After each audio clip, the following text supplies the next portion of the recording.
So first of all welcome to our channel Divya and जानना चाहूंगी आपकी जो अपकमिंग आ गई है द बॉक्स उसके बारे में क्या कुछ बताना चाहेंगे अपने वेब सीरीज के बारे में? द बॉक्स एक बहुत ही सुंदर छोटा सा वाक्य है जो आजकल मैंने देखा है कि लोगों के दिमाग में यही सब चलता है पर वो खुल के बोल नहीं पाते। मैं लोगों को बोलना चाहती हूँ कि जब तुम बात करोगे इसके बारे में आई कैन नॉट गारंटी कि तुम्हें रिलीफ मिलेगा या तुम्हारे मेंटल हेल्थ इम्प्रूव होगी, बट इतना मुझे पता है कि बांटने से कम लोग तुम्हारा ख्याल रखेंगे आसपास। लोग वो थोड़े से कंसिडरेट हो जाएंगे। जो शायद तुम्हें चाहिए वो शायद तुम्हें मिल जाएगा। तुम्हारी खुद की मेंटल हेल्थ ठीक हो जाएगी। तो बात करने से सब कुछ ठीक हो सकता है and that is what I want to tell people that mental health if you are going through something you need to tell them. या जिस तरह से आपने ये मेंटल हेल्थ पे अपनी आवाज़ उठाई है और अपने खुद अपने आप से ही ये कैरेक्टर को निभाया है, कितना डिफिकल्ट रहा आपके लिए ये कैरेक्टर? जब मैं ये शूट कर रही थी एक तो ऐसा पहली बार था कि वो पूरा सेट मैंने खड़ा किया था एज अ प्रोड्यूसर, तो it was a very overwhelming situation for me. और जहाँ तक बात आई उस कैरेक्टर की जो वो बॉक्स में बंद थी, वो कैरेक्टर मैंने खुद ही लिखा है एंड मैंने कहीं ना कहीं अपनी लाइफ में कम समय के लिए पर वैसा मैंने ज़रूर फील किया है जब पापा नहीं थे एंड वो जो फीलिंग थी वो मैं लोगों को बताना चाहती थी। एंड जब वो शूट चल रहा था मेरे दिमाग में यही था कि ये दिल पे लगनी चाहिए और I hope I have done that job right. या सो बिग बॉस 15 में OTT प्लेटफॉर्म जब जा रही थी आप, उसके पहले हमने इंटरव्यू किया था और आप बहुत ही ज़्यादा एक्साइटेड नजर आ रही थी, नर्वसनेस भी थी आपके फेस पे, कैसे करेंगे क्या करेंगे। आप गई, सबका दिल जीती, ट्रॉफी भी जीती, आप क्या कुछ सीख कर बाहर निकली हैं बिग बॉस 15 से, ये जानना चाहूँगी। बिल्कुल, मैं हमेशा अपने आप के लिए सोचती थी कि मैं अकेले कर लूँगी एंड अब मैं बोल सकती हूँ मैंने कर लिया।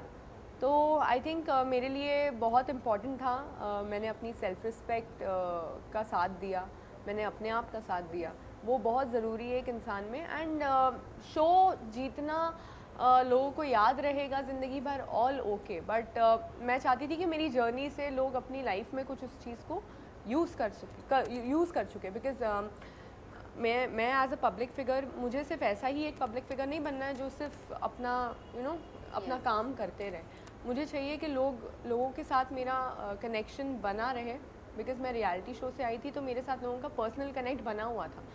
तो वो पर्सनल कनेक्ट मेरे लिए एक रिस्पॉन्सिबिलिटी है कि मेरे थ्रू लोगों को कुछ ना कुछ तो सीखने मिले कि अगर ये दिव्या कर सकती तो मैं भी कर सकता हूँ या मैं भी कर सकती हूँ। तो बस मेरा वही इंटेंशन था और ट्रॉफी से ज़्यादा आई थिंक मैं अपनी जर्नी को अपनी ट्रॉफी मानती हूँ। ओके, सो जानना चाहूँगी कि अभी बिग बॉस 15 कितना फॉलो कर रही हैं? स्टार्टिंग में किया था फिर मैं बिजी हो गई तो अभी थोड़ा थोड़ा कर रही हूँ, वीकेंड का बार देख लेती हूँ। ओके, सबसे इंटरेस्टिंग पीपल कौन लग रहा है आपको? मुझे इंटरेस्टिंग करण, जय, तेजस्वी, विशाल, निशांत, ये 5 मेरे फेवरेट्स हैं एंड मुझे मेरे हिसाब से ये टॉप 5 मुझे लगते हैं। ओके, और सबसे ज़्यादा जिस तरह से मैनिपुलेटिव अगर बोलूँ कौन लगता है? मैनिपुलेशन खराब वर्ड नहीं है, पता नहीं क्यों लोगों को ये बुरा लगता है, पर ये भी एक आर्ट है। ऐसे रियलिटी शो में मैनिपुलेट करना आसान नहीं है and I think Vishal is a good manipulator. Okay, अगर वाइल्ड कार्ड एंट्री होगी आपकी बिग बॉस 15 में तो आप किस तरह से गेम प्ले करेंगे, किसके साथ दोस्ती भाई होगी, जैसा तुम सोच के जाते हो वैसा तो कभी कुछ होता नहीं है बिग बॉस में, पर जब तुम अंदर चले जाते हो तब तुम्हें वो सिचुएशन समझ में आती है और उस हिसाब से तुम एक्ट करते हो। तो मेरी कोई स्ट्रैटेजी पिछले OTT में खाली एक ही स्ट्रैटेजी थी कि मैं अंदर जाते ही मैं अपने बारे में इतनी बात करूँगी ना कि लोग परेशान हो जाए मैं और किसी के बारे में तो बात नहीं कर सकती, मैं बर्तनों पे लड़ नहीं सकती, तो मैं अपने बारे में इतना बोलूँगी ना या तो लोग बहुत पसंद करेंगे या डर जाएंगे या चिढ़ जाएंगे। तो वो तीनों चीज़ें हुई हैं एंड इस बार आई डोंट नो, इस बार ऑलरेडी उन्होंने जर्नी देखी होगी तो आई कुडंट डू मच। या रिसेंटली आपको ये आप शूटिंग करते नजर आई थी भारती के साथ, तो किस तरह का आपका एक्सपीरियंस रहा, बॉन्ड शेयर या फिर किस तरह के गेम खेली आप, ये जानना चाहूँगी। बहुत मज़ा आया, ऐसा लगा बचपन की कोई बहुत ही बड़े रिच फैमिली की बर्थडे पार्टी थी और हम सब गए थे वो बर्थडे पार्टी में जो इतना बड़ा सेटअप लगा हुआ था एंड इट वाज लाइक कोई रिस्ट्रिक्शन नहीं, जो बोलना है बोलो, जैसे खेलना है खेलो, गिरते पड़ते रहो। I think it was fun and Varun के फ्रेंड्स के साथ मैंने अपना आधे से ज़्यादा दिन बिताया, so it was very amazing. So किस तरह से बॉन्ड शेयर करती हैं आप भारती के साथ? भारती बीइंग अ पंजाबी, जब मेरी उनसे बात हुई मेरी उनसे पहली बार मुलाकात ही OTT में हुई थी, और वहाँ से आने के बाद जब उन्होंने मुझे उनसे बात की एंड उन्होंने ये शो के बारे में बताया, तो मैंने फट से हाँ बोल दिया। And the way she was talking it felt so homely.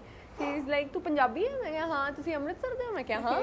तो फिर this connect just started. And मुझे पता है मेरा भी एक यूट्यूब चैनल है, मैंने भी अभी द बॉक्स बनाया है। मुझे पता है एक चीज़ को खड़ा करने में कितनी मेहनत लगती है, एक चीज़ को एक हिम्मत चाहिए, इतना सारा एज अ प्रोड्यूसर तुम करो। तो भारती और हर्ष ने जो एक ही स्टेप उठाया है, इतना बड़ा प्रोडक्शन और सब कुछ खुद से करने का, we have always seen them doing it for Colors और सम अनदर शो, बट इन्होंने ये पहली बार किया है। मुझे बहुत प्राउड फील हुआ, तो मैंने बोला नहीं, वी शुड डू दिस। उनके शो पे प्रियांक शर्मा भी गए थे, और कुछ आपके बारे में भी बातचीत हुई थी। मैंने, क्या कुछ बोलना देखा चाहेंगे? नहीं, मैंने सुना है, मैंने देखा नहीं। उन्होंने कहा आपके साथ वो काम करना पसंद करेंगे। हाँ, बिल्कुल बिल्कुल बिल्कुल। मतलब एज एक्टर्स मुझे चैलेंजेस पसंद है, एक्टिंग पसंद है, तो I think it will be and we can not deny that Divya Priyank had a great chemistry. We cannot deny that, and we would like to test it in our acting jobs. And now that I am very happy, I am very sorted, and Varun तो हंसता है, वो बोलता है तुम लोगों को पता नहीं क्या ही था जो भी था, it was very now it looks very funny. उस टाइम पे जो भी था बहुत scary था, तो हम काम करना चाहेंगे यार, and he's a good actor, he's a good dancer. I would love to work with him. Okay, so cartel में आपने बहुत ही अमेजिंग जर्नी दिखाई है, किस तरह से आप एक्सप्लेन करना चाहेंगे अगर कार्टेल की जर्नी को एक्सप्लेन करना होगा तो? कार्टेल मेरे लिए एक ड्रीम प्रोजेक्ट था। जब ये स्क्रिप्ट मैंने सुनी थी एंड आई वाज लाइक कि ये तो करना पड़ेगा, ये तो बहुत अच्छा है और इसमें मेहनत भी बहुत जाएगी। तो हर कैरेक्टर के लिए मैंने बहुत मेहनत की थी, एक एक दो महीना ऑब्जर्व किया एक एक कैरेक्टर को in real life. I used to search for people जो थोड़े से उनके बॉडी लैंग्वेज, उनका हाल चाल, वो सब थोड़ा सा सीख लूँ, थोड़ा सा कुछ समझ लूँ। एंड बहुत मेहनत की, and I am so glad कि मेरा ऐसा एक्टिंग का कोई ऐसा प्रोजेक्ट आया जिसमें मैं होप कर रही थी कि लोग वो चीज़ देखें। And thankfully with Bigg Boss OTT काफ़ी अटेंशन मिला है कार्टेल को, because I was already inside the house and somebody who's inside the house, उसका बाहर शो आया है तो वो अटेंशन तो जाना ही है, we all know that. So I think that has help me, and as an actor also I establish my self somewhere कि मैं कर सकती हूँ। ओके, सो वरुण और आपकी जो जोड़ी है फैंस ऑडियंस को काफ़ी ज़्यादा पसंद आती है, क्या कुछ बोलना चाहेंगे? साथ में काम करेंगे या फिर शादी को लेकर क्या कुछ? साथ में तो हम अभी तरसा रहे हैं सबको, हम साथ में अभी इतनी जल्दी काम नहीं करेंगे, बिकॉज लोगों ने हमें रियल लाइफ में इतना ज़्यादा देख लिया है कि एक्टिंग में भी साथ में देखेंगे, कहीं डर लग रहा है कहीं बोर ना हो जाए हमसे तो नहीं, बट एनीवे, बट हमें एज एन एक्टर्स हमें इतना पता है कि हमें ग्रो करना है, और एंड हम दोनों एक दूसरे के साथ कुछ ज़्यादा ही कंफर्टेबल हैं। तो अगर हम अपने कंफर्ट जोन से बाहर जाके दूसरे एक्टर्स के साथ कर रहे हैं काम और दूसरे एक्टर्स के साथ परफॉर्म कर रहे हैं, आई थिंक वो ही हमें और सिखाएगा।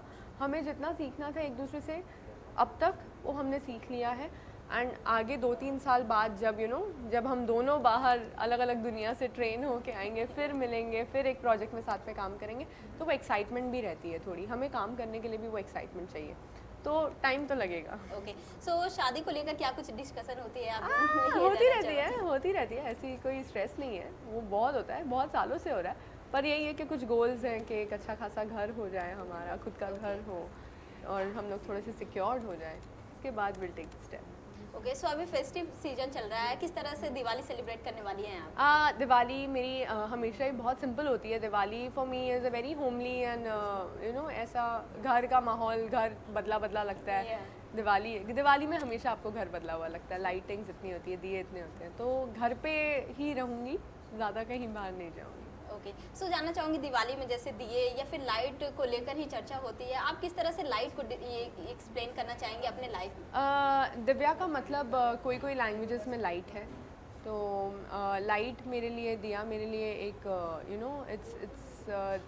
It gives me happiness, so Diwali is all about happiness.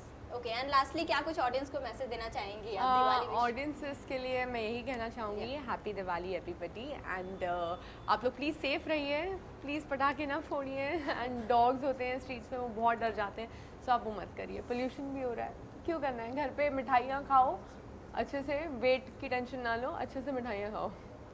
Thank you so much, nice.